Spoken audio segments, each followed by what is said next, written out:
Om Shanti. Om Shanti. Om Shanti. Om Shanti. Om Shanti. Om Shanti.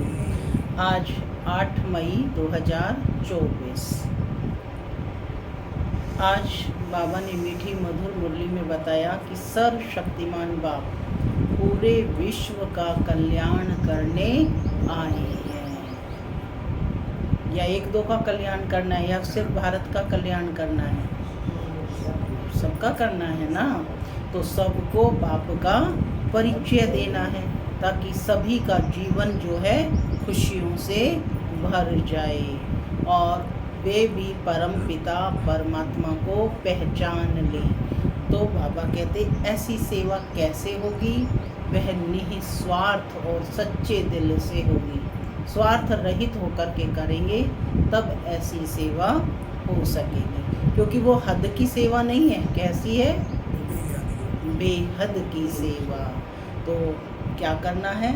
Service पर तत्पर रहना है और तत्पर रहने के लिए प्रबंध करना है। तो इसके लिए जैसे दुनिया में होता है कि चंदा इकट्ठा करते हैं, तो बाबा कहते कि तुम्हें ऐसे मांगना नहीं है। ये ईश्वरीय कार्य है। इसमें जो परमात्म परिचय लेंगे, परिवार में सम्मिलित होंगे, वे स्वयमेव सहयोगी आत्मा बनेंगे। ठीक है, सुनते हैं आज के डायरेक्ट ईश्वरीय महावाक्य। ओम शांति। बाबा कहते मीठे बच्चे, विश्व की सभी आत्माएं अनजान और दुखी हैं। आप उन पर उपकार करो। बाप का परिचय देकर खुशी में लाओ, उनकी आंखें खोलो। मीठे बच्चे, विश्व की सभी आत्माएं अनजान और दुखी हैं। आप उन पर उपकार करो। बाप का परिचय देकर खुशी में लाओ, उनकी आंखें खोलो। आज की मुरली से प्रश्न है, किसी भी सेंटर की वृद्धि का आधार क्या है? कोई भी सेंटर है वो उत्तरोत्तर उन्नति को पाता रहे, वृद्धि को पाता रहे, उसका आधार क्या है? किसी भी चीज़ का सेंटर है, ये तो पूछ रहे हैं बाबा। दुनिया में भी किसी भी चीज़ की वृद्धि का आधार क्या है? बताओ क्या है आधार? सोचो थोड़ा।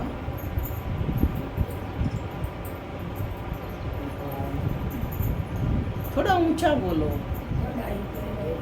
पढ़ाई पढ़नी है। अच्छा, उससे भी थोड़ा आगे बढ़ो। पढ़ाई तो पढ़ेंगे ही, पढ़ाई पढ़कर कुछ करना भी है, कुछ करना भी है। पढ़ाई पढ़कर परिचय देना है। ठीक है, चलिए सुनते हैं बाबा का उत्तर। बाबा कहते निस्वार्थ सच्चे दिल की सेवा। निस्वार्थ माने बिना स्वार्थ के सच्चे दिल की सेवा। तुम्हें सर्विस का सदा शौक रहे तो हुंडी भरती जाएगी। जहाँ पर सर्विस हो सकती है वहाँ प्रबंध करना चाहिए। मांगना किसी से भी नहीं है, मांगने से मरना भला। आपे ही सब कुछ आएगा। तुम बाहर वालों की तरह चंदा इकट्ठा नहीं कर सकते। मांगने से सेंटर जोर नहीं भरेगा, इसलिए बगैर मांगे सेंटर को जमाओ। ओम शांति। मैं आत्मा शांत स्वरूप हूँ, शांति मेरा स्वधर्म है। बाबा कहते मीठे रूहानी बच्चे यहाँ बैठे हैं और बुद्धि में ये ज्ञान है कैसे शुरू में हम ऊपर से आते हैं। जैसे विष्णु अवतरण का खेल दिखाते हैं। विष्णु कैसे ऊपर से उतरते हुए दिखाते हैं। तो कहते जैसे विष्णु अवतरण का एक खेल दिखलाते हैं, विमान पर बैठकर फिर नीचे आ जाते हैं। अभी तुम बच्चे समझते हो अवतार आदि जो कुछ दिखलाते हैं वह सब रॉन्ग है। अभी तुम समझते हो हम आत्माएं असल में कहाँ के रहने वाले हैं। कहाँ के रहने वाले हैं? कैसे ऊपर से फिर यहाँ आते हैं, कैसे 84 जन्मों का पार्ट बजाते पतित बनते हैं, अभी फिर बाप पवित्र बनाते हैं। यह तो ज़रूर तुम स्टूडेंट्स की बुद्धि में होना चाहिए। 84 का चक्र हम कैसे लगाते हैं? क्या होना चाहिए बुद्धि में? 84 का चक्र हम कैसे लगाते हैं, यानी अपने स्वदर्शन चक्र को फिराते रहने, स्वयं के दर्शन करने हैं। कब हमारी स्थिति कैसी थी, कब हम आत्मा ऊंचे थे और कब गिरावट शुरू हुई। तो 84 का चक्र हम कैसे लगाते हैं ये स्मृति में रहना चाहिए। बाप ही समझाते हैं तुम कैसे 84 जन्म लेते हो। कल्प की आयु को लंबा चौड़ा टाइम देने के कारण इतनी सहज बात भी मनुष्य समझते नहीं हैं। उन्होंने तो 84 लाख कह दिया और बाबा ने आकर के बताया कि कुल ही 84 जन्म होते हैं। तो बाबा कहते लंबा चौड़ा टाइम देने के कारण इतनी सहज बात भी मनुष्य समझ नहीं पाते हैं, इसलिए ब्लाइंड फेथ कहा जाता है, अंधश्रद्धा कहा जाता है। जो भी और धर्म है वह कैसे स्थापन होते हैं यह भी तुम्हारी बुद्धि में है। तुम जानते हो कि पुनर्जन्म लेते लेते पार्ट बजाते बजाते अभी अंत में आकर पहुँचे हैं, अब फिर वापस जाते हैं। यह नॉलेज तुम बच्चों को ही है, दुनिया में और कोई भी यह नॉलेज नहीं जानते। तो कौन बैठे हो?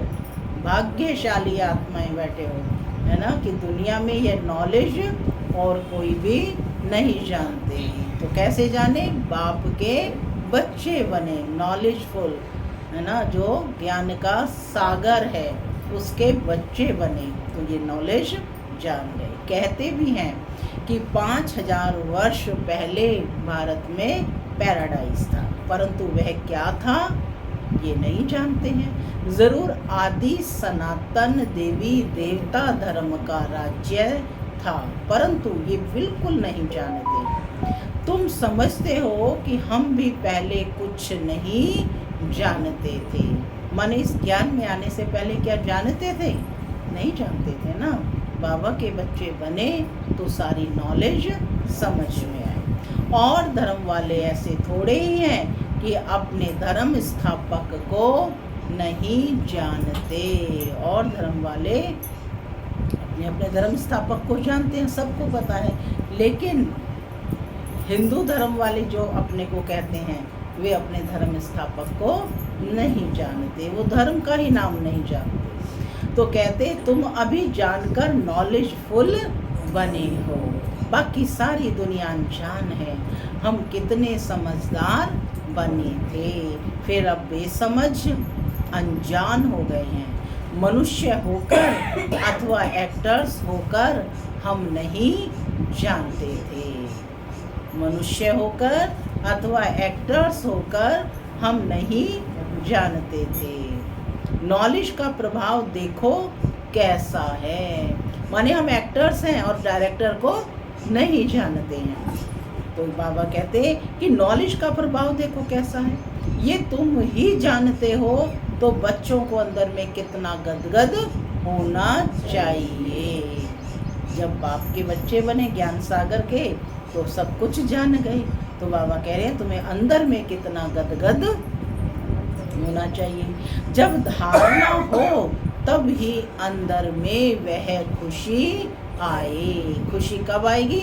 जब अंदर में उस ज्ञान को धारण किया जाएगा। यानी मैं प्रेम स्वरूप आत्मा हूँ, तो प्रेम स्वरूप बनना है, सुख स्वरूप बनना है, दूसरों को सुख देने वाले पहले खुद सुख की अनुभूति हो तब तो दूसरों को सुख देंगे ना। तो कहते हैं धारणा हो तभी अंदर में वह खुशी आए। तुम जानते हो हम शुरू में कैसे आए, फिर कैसे शूद्र कुल से ब्राह्मण कुल में ट्रांसफर हुए। यह सृष्टि का चक्र कैसे फिरता है सो तुम्हारे सिवाय दुनिया में और कोई भी जानता नहीं है। अंदर में यह ज्ञान डांस होना चाहिए। बाबा हमको कितनी वंडरफुल नॉलेज देते हैं। तो ज्ञान डांस करते हैं, यानी अपने आप से बातें करना कि बाबा हमें कैसे जो है ज्ञान सिखला रहे हैं, कैसे हमें नॉलेजफुल बना रहे हैं। तो ये अपने आप ज्ञान डांस करते रहना।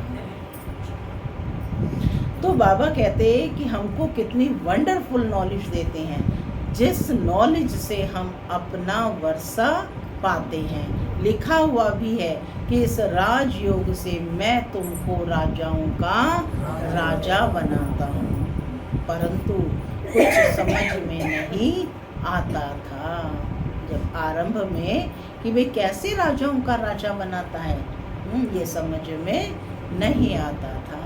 अभी बुद्धि में सारा राज समझ में आ गया है। आ गया है या नहीं? हाथ खड़ा करो, समझ में आ गया है तो आ गया है। हम शूद्र से अब सो ब्राह्मण बनते हैं, ये मंत्र भी बुद्धि में है। हम सो ब्राह्मण, फिर हम सो देवता बनेंगे, फिर हम उतरते उतरते नीचे आते हैं। कितना पुनर्जन्म लेते चक्र लगाते हैं। ये नॉलेज बुद्धि में रहने के कारण खुशी भी रहनी चाहिए। जितना नॉलेज ये बुद्धि में रहेगी उतना खुशी रहेगी। कितने ख्यालात चलते रहते हैं, कैसे सबको बाप का परिचय दें। सेवा का पॉइंट है कि ख्यालात क्या चलने चाहिए कि कैसे सबको बाप का परिचय दें, क्योंकि बाप कौन है? विश्व कल्याणकारी है, तो बेहद की सेवा है सामने। तो बाबा कहते कि तुम ब्राह्मण कितना उपकार करते हो। बाप भी उपकार करते हैं ना, जो बिल्कुल ही अनजान है उन्हों को सदा सुखी बनाए, आंखें खोले।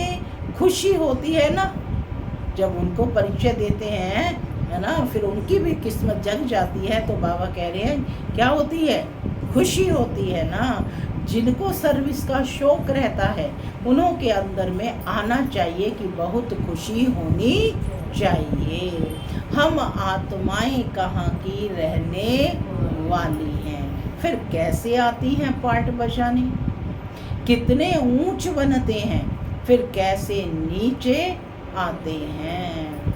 कितने ऊंच बनते हैं? 100% है ना, प्योर बन जाते हैं। फिर रावण राज्य कब से शुरू होता है? द्वापर से। यह अभी बुद्धि में आया है।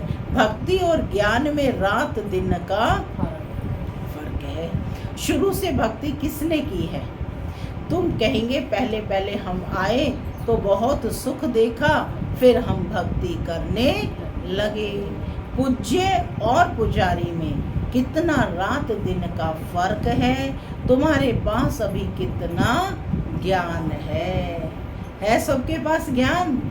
हाँ, सबके भंडारे भरपूर है। ज्ञान सागर के पास बैठे हैं तो ज्ञान तो भरपूर होगा।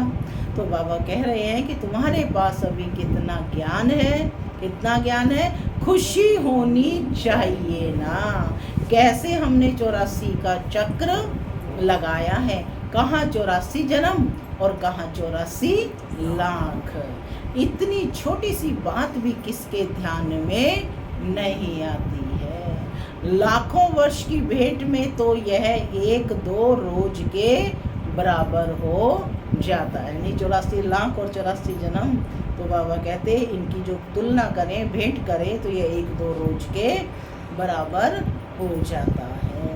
अच्छे अच्छे बच्चों की बुद्धि में ये चक्र फिरता रहता है। सब चक्र फिराते हैं फिराते हैं ना सब। तभी कहा जाता है स्वदर्शन चक्रधारी, माने स्व के दर्शन करने हैं इस चक्र में, इस 84 जन्मों के चक्र में स्व आत्मा के दर्शन करने। सतयुग में ये नॉलेज होती नहीं। स्वर्ग का कितना गायन है, वहाँ सिर्फ भारत ही था, जो था वह फिर बनना ही है। बाहर से तो देखने में कुछ नहीं आता है, साक्षात्कार होता है।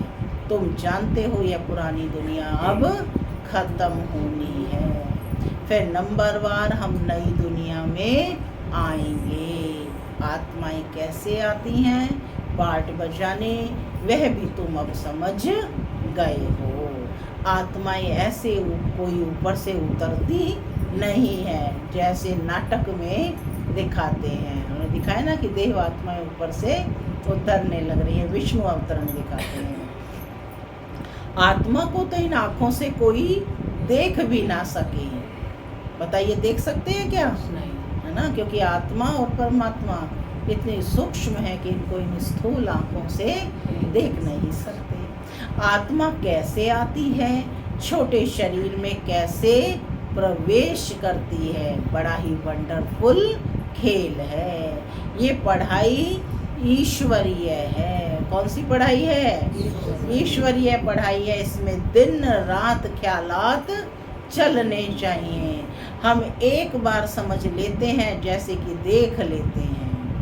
हम एक बार समझ लेते हैं, जैसे कि देख लेते हैं, फिर वर्णन करते हैं। आगे जादू वाले लोग बहुत चीज़ें निकाल दिखाते थे। कैसे वर्णन करते हैं? जब हमने परिचय मिल जाता है कि आप कौन हैं, पहले दिन ही आपको परिचय मिल जाता है कि आप आत्मा हैं, बिंदु रूप ज्योति स्वरूप हैं। आत्मा की 3 शक्तियां हैं, मन, बुद्धि और संस्कार। जब ये नॉलेज, ये स्मृति हमारे अंदर आती है, तो कहते हैं ना कि ब्रह्मा कुमारी में गए और चेंज हो गए, परिवर्तन हो गए, जादू हो गया। पहले दिन ही क्या मिल जाता है? ज्ञान मिल जाता है। आत्मा को अपनी स्मृति मिल जाती है। इसीलिए कहा जाता है कि जादू हो गया, जो कि हम भूल गए थे। तो जादू में भी यही दिखाते हैं। तो बाबा कहते कि कितना वंडरफुल खेल है। तो हम एक बार समझ लेते हैं, जैसे कि देख लेते हैं। समझना माना देख लेना। फिर वर्णन करते हैं आगे। जादू वाले लोग बहुत चीज निकाल दिखाते थे। बाप को भी जादूगर, सौदागर, रत्नागर कहते हैं ना। आत्मा में ही सारा ज्ञान ठहरता है। आत्मा ही ज्ञान सागर है। बल कहते हैं परमात्मा ज्ञान का सागर है, परंतु वह कौन है, कैसे वह जादूगर है, यह किसको भी पता नहीं है। आगे तुम भी नहीं समझते थे, समझते थे? परिवर्तन हुआ, आत्मा का ज्ञान मिला तो परिवर्तन हो गया ना, जादू हो गया। अभी बाप आकर देवता बनाते हैं। बाप ने आकर के क्या बनाया? तो देवता बन गए। स्मृति दिलाई कि तुम आत्मा ही देवता थे। तो वो देवताई गुण जैसे जैसे पढ़ाई पढ़ते जाएंगे, वह अपने अंदर आने आरंभ हो जाएंगे। क्या है देवताई गुण? सुख, शांति, प्रेम, आनंद, ज्ञान, शक्ति, पवित्रता से भरपूर थे जो, है ना। तो वैसी आत्मा बाबा आकर बनाते हैं। तो कहते कैसे वे जादूगर है, ये किसी को भी पता नहीं है। आगे तुम भी नहीं समझते थे, अभी वहाँ पाकर देवता बनाते हैं। अंदर में कितनी खुशी होनी चाहिए। एक बाप ही नॉलेजफुल है, हमको पढ़ाते भी हैं। यह सिर्फ तुम बच्चे ही जानते हो। यह दिन रात अंदर में सिमरण चलना चाहिए। यह बेहद के नाटक का नॉलेज सिर्फ एक बाप ही सुना सकते हैं। क्या कहा? ये बेहद के नाटक का नॉलेज सिर्फ एक बाप ही सुना सकते हैं। क्यों एक ही बाप सुना सकते हैं? क्योंकि वही ज्ञान का सागर है, वही डायरेक्टर है। डायरेक्टर को ही तो पूरी नॉलेज होती है ड्रामा की, है ना। डायरेक्टर को ही तो सारा, और वो पार्ट नहीं प्ले करता। डायरेक्टर उसमें पार्ट भी प्ले नहीं कर रहा है, वो बाहर है, और सबके पार्ट को वो जानता है। तो कहते सिर्फ एक बाप ही सुना सकते हैं और कोई सुना ना सके। बाबा ने देखा थोड़े ही है, परंतु उनमें सारी नॉलेज है। बाप कहते हैं मैं सत्युग त्रेता में तो नहीं आता हूँ, परंतु नॉलेज सारी सुनाता हूँ। वंडर लगता है ना, जिसने कभी पार्ट ही नहीं लिया वह कैसे बतलाते हैं। बाप कहते हैं मैं कुछ भी देखता नहीं हूँ, ना मैं सत्युग त्रेता में आता हूँ, परंतु मेरे में नॉलेज कितनी अच्छी है जो मैं एक ही बार आकर तुमको सुनाता हूँ। तुमने पार्ट बजाया, तुम जानते नहीं हो, फिर जिसने पार्ट ही नहीं बजाया वह सब सुनाते हैं। बाबा तो आकर के पार्ट ही 84 जन्मों का पार्ट बजाया है ना, तो फिर भी वो सब कुछ सुनाते हैं। वंडर है ना, वह हम जो पार्टधारी हैं हम कुछ नहीं जानते, और बाप में कितनी सारी नॉलेज है। बाप कहते हैं मैं थोड़े ही सत्युग त्रेता में आता हूँ जो तुमको अनुभव सुनाऊं। ड्रामा अनुसार बिगैर देखे अनुभव किए सारी नॉलेज देते हैं। ये कितना वंडर है ना। मैं पार्ट बजाने आता ही नहीं और तुमको सारा पार्ट समझाता हूँ, इसलिए ही मुझे नॉलेजफुल कहते हैं। इसलिए क्या कहते हैं? नॉलेजफुल। तो बाप कहते हैं अब मीठे मीठे बच्चों, अपनी उन्नति करनी है तो अपने को आत्मा समझो। यह है खेल, तुम फिर भी ऐसे ही खेल करेंगे, देवी देवता बनेंगे, फिर अंत में चक्र लगाए मनुष्य बनेंगे। वंडर खाना चाहिए ना। बाबा में ये नॉलेज कहाँ से आई? बाबा में ये नॉलेज कहाँ से आई? उनको तो कोई गुरु भी नहीं है। ड्रामा अनुसार पहले से ही उनमें पार्ट बजाने की नूंद है। माने आत्मा परमात्मा सृष्टि ड्रामा सब के पार्ट निश्चित हैं। तो कहते हैं कि हर एक बात वंडरफुल है। ड्रामा अनुसार पहले से ही उनमें पार्ट बजाने की नूंद है, इसको कुदरत कहेंगे ना। हर एक बात वंडरफुल है, यहाँ हर एक बात वंडरफुल है। तो बाप बैठ नई नई बातें समझाते हैं। ऐसे बाप को कितना याद करना चाहिए। 84 के चक्र को भी याद करना है। यह राज भी बाबा ने ही समझाया है। ये राज बाबा ने ही समझाया कि 84 के चक्र को याद करने से क्या फायदा होगा।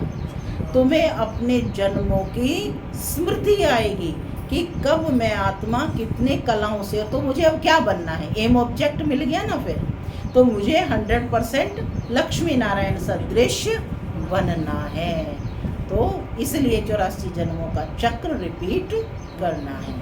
तो बाबा कहते 84 के चक्र को भी याद करना। ये राज भी बाबा ने ही समझाया है। विराट रूप का चित्र कितना अच्छा है। जो लक्ष्मी नारायण अथवा विष्णु का चित्र बनाते हैं वही दिखाते हैं कि हम कैसे 84 जन्मों में आते हैं। हम सो देवता, फिर क्षत्रिय, वैश्य और फिर शूद्र। ये सिमरण करने में क्या कोई तकलीफ है क्या? पूछ रहे हैं बाबा, तकलीफ है?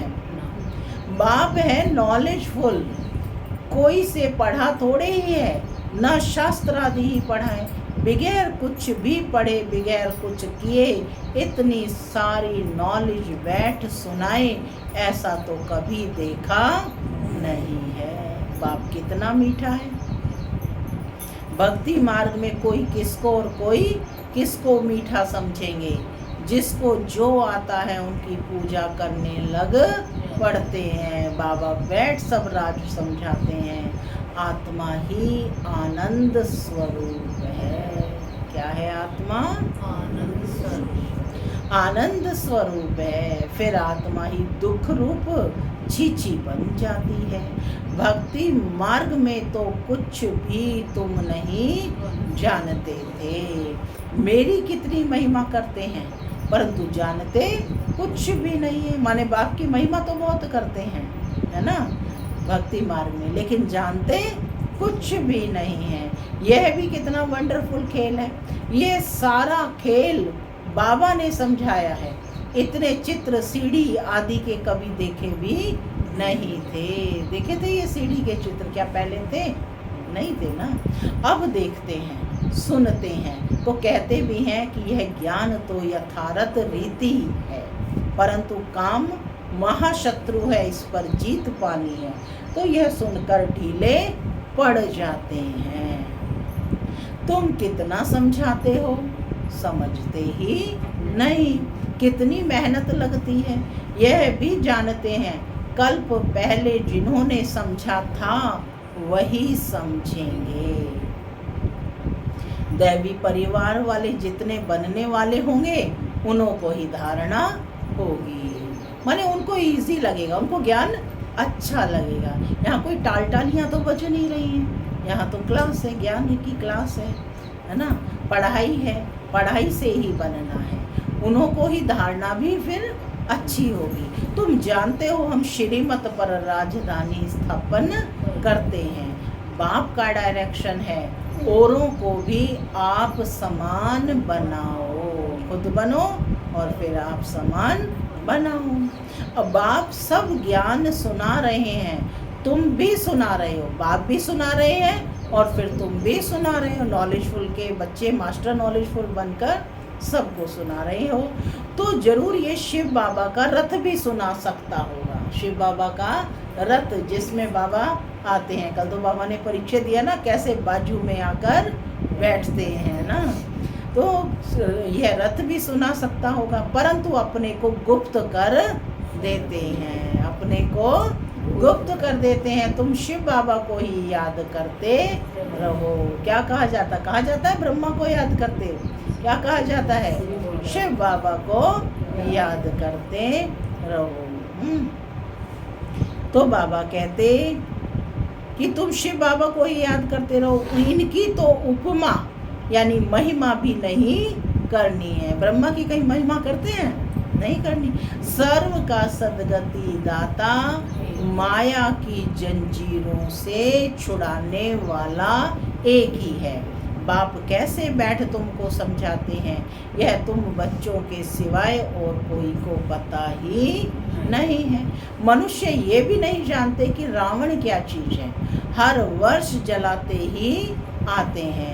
एफिजी तो दुश्मन का बनाया जाता है, एफिजी माना पुतला, पुतला किसका बनाते हैं? दुश्मन का बनाया जाता है ना। तुमको अभी पता पड़ा है कि रावण भारत का दुश्मन है, जिसने भारत को कितना दुखी कंगाल बना दिया है। सभी 5 विकारों रूपी रावण के पंजे में फंसे हुए हैं। बच्चों को अंदर में ये आना चाहिए कि कैसे औरों को भी रावण से छुड़ाएं। रावण माना माया की जंजीरों से। रावण क्या है? काम, क्रोध, लोभ, मोह, अहंकार। 5 विकार नर में है, 5 विकार नारी में है। तो कहते जिसने भारत को कितना दुखी और कंगाल बना दिया है। सभी 5 विकारों रूपी रावण के पंजे में फंसे हुए हैं। बच्चों को अंदर में आना चाहिए कि कैसे औरों को भी रावण से छुड़ाएं। सर्विस हो सकती है तो प्रबंध करना है ना भाई। कहीं पर सर्विस हो सकती है तो हमें क्या करना होगा? प्रबंध करना होगा, क्लास की व्यवस्था करनी होगी, सेंटर बनाना होगा, है ना। सच्चे दिल से निस्वार्थ भाव से सेवा करनी है। बाबा कहते हैं ऐसे बच्चों की हुंडी मैं सकारता यानी भरता हूँ। जो बच्चे सेवा के लिए अपना कदम उठाते हैं तो बाबा कहते हैं उनकी हुंडी सदा भरती रहती है। तो बाबा उसको कौन भरता है? बाबा भरता है। ड्रामा में नूंद है, तभी क्या कहा जाता है कि दान दिए धन ना फूटे, है ना, कि दान देने से धन कम नहीं होता है। तो बाबा कहते कि सर्विस का अच्छा चांस है तो इसमें पूछने का भी नहीं रहता। बाप ने कह दिया है सर्विस करते रहो, मांगो कोई से भी नहीं, मांगने से मरना भला, है ना। माने बाहर में किसी से नहीं मांगना है। जैसे अपने परिवार का, अपने घर का खर्चा कैसे चलाते हो? खुद ही चलाते हैं ना, है ना। माता पिता बच्चे से, बेटे से लेते हैं तो कोई वो मांगना कोई हुआ, है ना, तो उन्हीं को ही चलाना है। तो इसी तरह से हम सब ब्राह्मण परिवार के हैं, तो सेंटर का खर्चा है तो किसको चलाना है, सेवाओं में जो खर्चा होगा किसको चलाना है, वो हम आत्माओं को ही सहयोगी बनना है। तो ये मांगना नहीं है, मांगना है जो यहाँ पर कार्य नहीं आते हैं, यहाँ पर पढ़ाई नहीं पढ़ते हैं, फिर जा कर के उनसे पर्ची कटाना, उनसे लेना, उसको मांगना कहाँ है बाबा ने, ठीक है ना। तो कहते हैं कि मांगो कोई से भी नहीं, मांगने से मरना भला, आपे ही तुम्हारे पास आ जाएगा। तो सबसे पहले उनको तुम बाबा के बच्चे बनो। कोई भी कहता है ना हम सहयोगी, हम ये राशि देना चाहते हैं, तो सबसे पहले आप बाबा के सहयोगी बच्चे बनो, कोर्स करो, नियमित राजयोग का अध्ययन करो, तब बाबा आपकी जो है पैसे स्वीकार करता है। तो कहते आपे ही तुम्हारे पास आ जाएगा, मांगने से सेंटर इतना जोर नहीं भरेगा, बिगैर मांगे तुम सेंटर जमाओ, आपे ही सब आता रहेगा, उसमें ताकत रहेगी। जैसे बाहर वाले चंदा इकट्ठा करते हैं ऐसे तुमको नहीं करना है।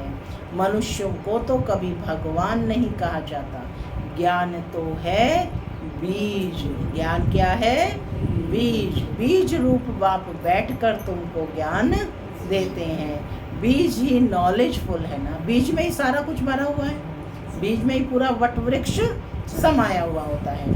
तो बाप कौन है, बीज रूप है, तो बीज में ही सारे नॉलेज हो गई। सृष्टि चक्र की सारी नॉलेज किसमें है, बाप बीज रूप में। वह जड़ बीज तो वर्णन कर नहीं सकेंगे, तुम वर्णन करते हो, सब बातों को समझ सकते हो। इस बेहद के झाड़ को कोई भी समझते नहीं है, तुम अनन्य बच्चे जानते हो। नंबरवार पुरुषार्थ अनुसार बाप समझाते हैं, माया भी प्रबल है, कुछ सहन भी करना पड़ता है।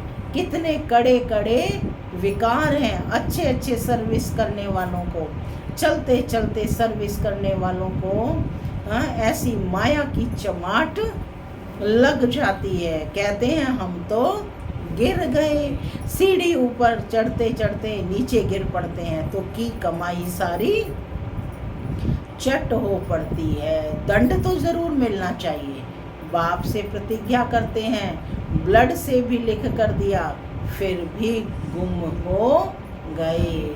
बाबा पक्का करने के लिए देखते भी हैं, कितनी इतनी युक्तियां करते हुए भी फिर दुनिया की तरफ चले जाते हैं। कितना सहज समझाते हैं, पार्टधारी को अपने पार्ट का भी सिमरण करना चाहिए। यानी कि मैं क्या पार्ट प्ले कर रहा हूँ, तो मुझे अपना पार्ट कैसा बनाना है। नॉलेज मिली ना यहाँ पर कि तुम कौन हो, आत्मा हो, और तुम अपना पार्ट प्ले कर रहे हो, तो मुझे देखना है सृष्टि चक्र की नॉलेज यहाँ काम में आएगी, तो मुझे कैसा पार्ट प्ले करना है, ठीक है ना।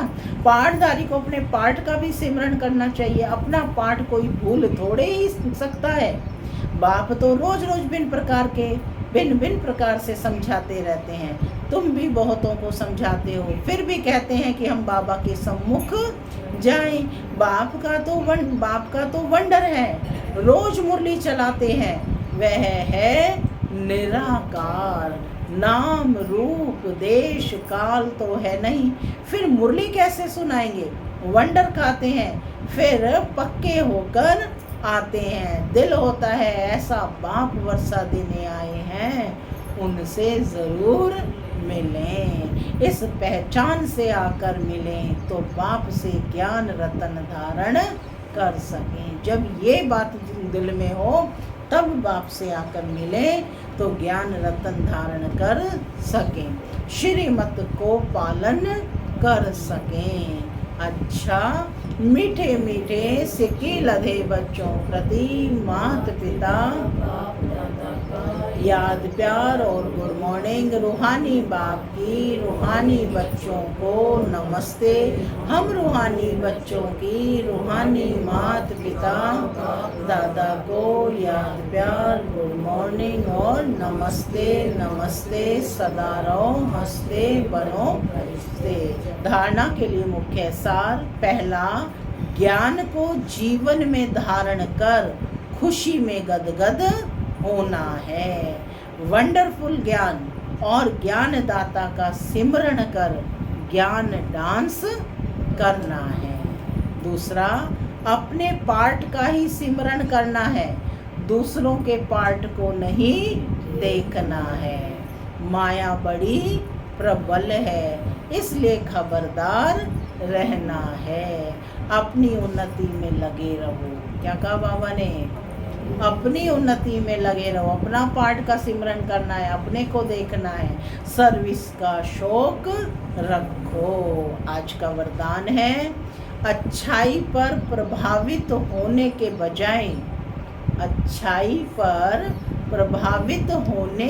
बजाय उसे स्वयं में धारण करने वाले परमात्म स्नेही भव। उसे स्वयं में धारण करने वाले परमात्म स्नेही भव। अच्छाई पर प्रभावित होने की बजाय उसे स्वयं में धारण करने वाले परमात्म स्नेही भव। अगर परमात्म स्नेही बनना है तो बॉडी कॉन्शियस की रुकावटों को चेक करो। कई बच्चे कहते हैं ये बहुत अच्छा है, ये बहुत अच्छी है, इसलिए थोड़ा रहम आता है। कोई का किसी के शरीर से लगाव होता है तो कोई का किसी के गुणों से या विशेषताओं से लगाव होता है, लेकिन वह विशेषता व गुण देने वाला कौन है? उसमें ये विशेषता या गुण भरने वाला कौन है? कोई अच्छा है तो अच्छाई को धारण भले करो, लेकिन अच्छाई में प्रभावित नहीं हो जाओ। न्यारे और प्यारे बाप के प्यारे बनो। न्यारे और बाप के प्यारे बनो। ऐसे प्यारे अर्थात परमात्म स्नेही बच्चे सदा सेफ रहते हैं। कैसे प्यारे बच्चे? ऐसे प्यारे अर्थात परमात्म स्नेही बच्चे सदा सेफ रहते हैं। स्लोगन, साइलेंस की शक्ति इमर्ज करो। साइलेंस की शक्ति इमर्ज करो तो सेवा की गति फास्ट हो जाएगी। तो सेवा की गति फास्ट हो जाएगी। जितना हो शांत में रहने का अभ्यास करना है, क्योंकि हमें जाना भी शांति की दुनिया में है।